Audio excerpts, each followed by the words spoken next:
નદી છે. હું હિમચ્છાદિત પર્વતીય ક્ષેત્રોમાંથી બરફની નદી તરીકે નિર્માણ પામતી હોવાથી મને હિમનદી કહે છે. હિમનદી દ્વારા લાવવામાં આવેલ પદાર્થો જેવા કે નાના મોટા ખડકો અને રેતી અને કાંકરા નિક્ષેપિત થતા તેના પ્રવાહ વચ્ચે ટેકરી રૂપને ડ્રમલિન કહે છે. લોયસ માટીના કણ જ્યારે વિશાળ વિસ્તારમાં નિક્ષેપિત થાય છે તો તે લોયસ બને છે. પવન ગતિથી પોતાની સાથે રેતને એક સ્થળેથી બીજા સ્થળે પહોંચાડે છે. પવન ગતિમાન પડીને અટકે છે ત્યારે તે રેત જમીન પર પથરાઈને નાની ટેકરીનું નિર્માણ કરે છે. તેને રેતીના ઢૂવા કહે છે.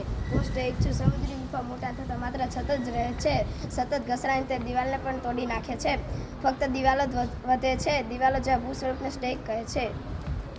નદીના જમીનનું પ્રસારણ થાય છે. જ્યારે કોઈ નક્કર ખડક પરથી ઢોળાવવાની ખીણ કે ભૂમિ પર પડે તેને જળજરોધ કે જળપ્રપાત કહે છે. કુદરતી ટર્બાઇન નદીના બંને કિનારાના મોટા પ્રમાણમાં કાપ માટીના નિક્ષેપણને લંબાવવાથી ઊંચાને ઢગ રચાય છે તેને કુદરતી ટર્બાઇન કહે છે. એક પ્રકારનો કુદરતી ઝીણાદાર ખડક છે. તે મુખ્યત્વે અખબાર જેવામાંથી ખનિજોમાંથી ઉદાહરણ છે. સમુદ્ર ગુફાઓ સમુદ્ર મજાઓ કિનારા પર નિક્ષેપણ જમા કરી સમુદ્ર પુલ્લીનું નિર્માણ કરે છે.